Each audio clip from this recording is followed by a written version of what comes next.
waxaa maanta sharaf noo ah annagoo 6 December 2025 aniga wasiirka gaashaandhigga iyo taliyaha akademiyada Turkisom aan horay u nimid deegaankan oo maalintaas aan buundada xarig jaraynay khawaarijta hore u burburisay dibna ay u dhiseen walaalaheena Turkigu inaan maanta mar labaad nimaadno iyadoo muxuu ahaa wax tiro badan la qabtay oo runtii tusaale higsi la noqon kara guryaha qiimaha jaban haddana quruxda badan oo labada qol iyo suuliga iyo labada baranda ka kooban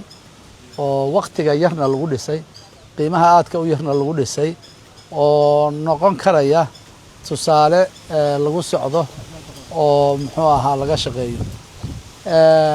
waxaan amaanayaa bogaadinayaa guul iyo wanaagna u rajaynayaa ciidamada xoogga dalka Soomaaliyeed iyo walaalaha taageera ee dalkan inta badan qaybaha ka qaatay dadaaladooda joogtada oo habeen iyo maalin ah iyo adeegooda kale oo haddana ay muxuu ahaa iyagoo marna xarbiyaya marna dadkii u sameynaya daryeel iyo nolol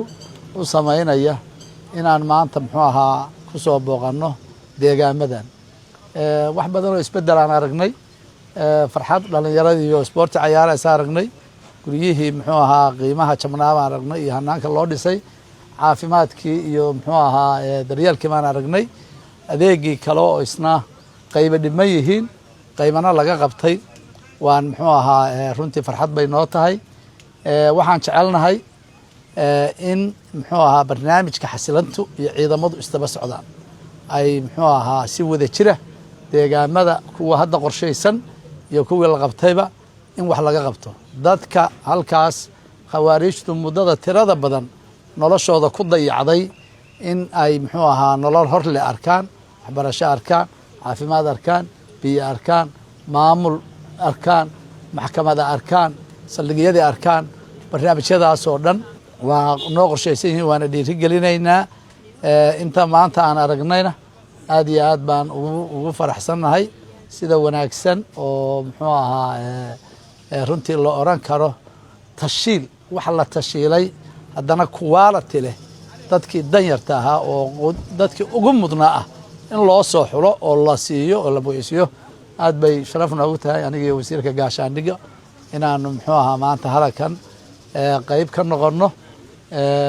waxaan jecelnahay haddii ilaahidmo wasaaradahaas gaashaandhigga iyo arrimaha gudaha oo xasilinta iyo halganka xoreynta labaduba qayba ka ah inaanu si wada jira haddii ilaahidmo meel kasta aanu deegaankeena aanu saasino inaan uga howlgeli doono ciidamada waan amaanaynaa